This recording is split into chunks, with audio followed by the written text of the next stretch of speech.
Mike and JuJu's Movie Corner, guys. The show where we spark up, and then when the mood hits us, we turn on those cameras for you guys. I am your boy and your host, Mike. And I'm JuJu. Today, we're diving into a baseball classic that somehow manages to make Cleveland look good. 1989's Major League. Hey, that's right. It was released the same year as Field of Dreams, and this film took a completely different approach to baseball movies. Now, while Field of Dreams went mystical, Major League kind of went for raw comedy and authenticity. And speaking of authenticity, let's talk about how this movie perfectly captured the struggles of Cleveland baseball. In 1989, the Indians hadn't won a pennant since 1954. And their last World Series won was, 1948. Alright, so that's a long streak. I did. I mean, and they're diehard fans there. Before we dive into these characters, though, let's take a second and break down what makes this film work technically. Now, director David S. Ward used some really innovative camera work for the baseball scenes. Those low angle shots during Vaughn's pitching sequences, that wasn't just for show. It's actually similar to how NBC was filming baseball at the time, giving viewers that you are their feeling. Hey, and let's not forget that sound design that was incredible. They recorded actual crowd noise from the Milwaukee County Stadium and then layered it with specific crowd reactions. Let's talk about how this film fits into baseball history. The real Cleveland Municipal Stadium. Hey, they called that the mistake by the lake. Exactly. That's right, y'all. That was a sad time in baseball history. But let's go ahead and break down these characters real fast, starting with their baseball authenticity. Charlie Sheen wasn't just acting. He was a legitimate baseball player in high school. His mechanics as Ricky Vaughn are actually textbook perfect.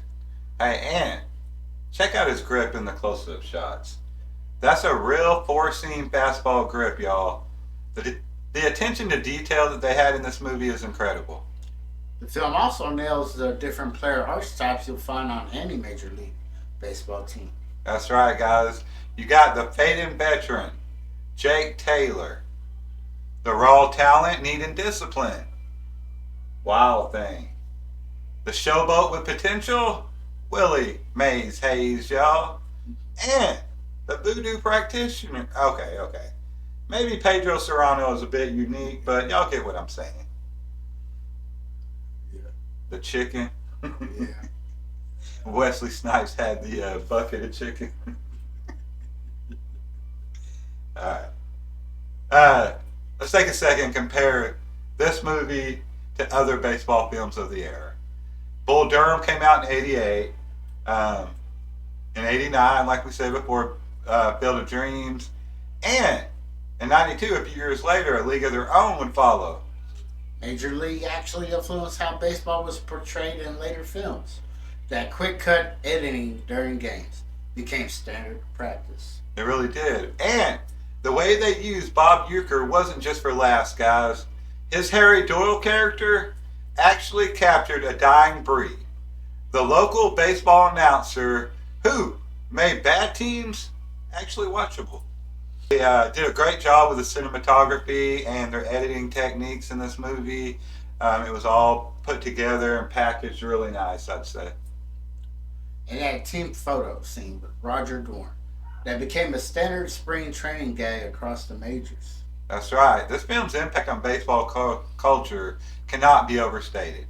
They actually started playing Wild Thing when the relief pitchers would come in. Alright, y'all, time for our technical ratings breakdown. I'm going to go first, if that's alright with you, sir. Go for it. Alright, we're going to start with baseball authenticity. 9 out of 10 for me. They really nailed the authenticity in this movie. They've done a great job with all the scenes. Cinematography, 8 out of 10. It was done really well as well. They brought some new stuff to the table, which carried on into other movies. Script structure, 8.5 out of 10. It had enough off the action and off the field scenes that kept you interested.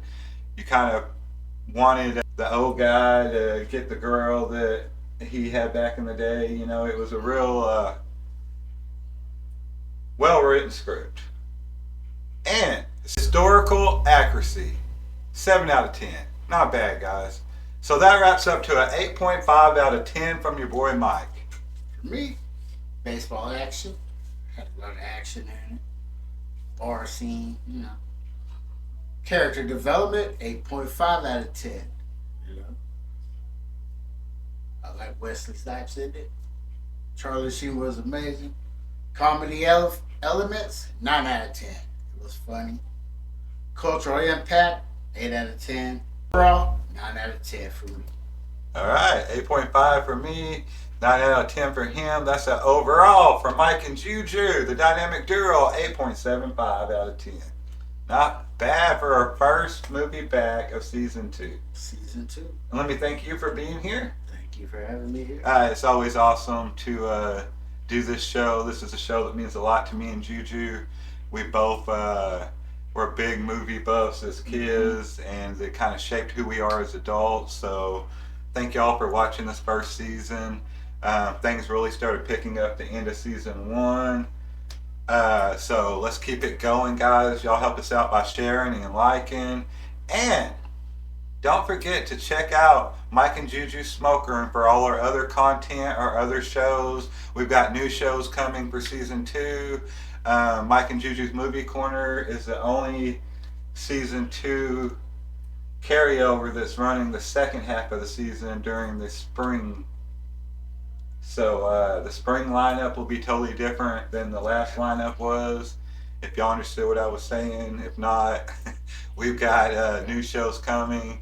We've got season 1 of 4 different shows coming up until March. Yeah. All right, and then March, new shows are coming out. Anyway, guys, enough of all that. I'm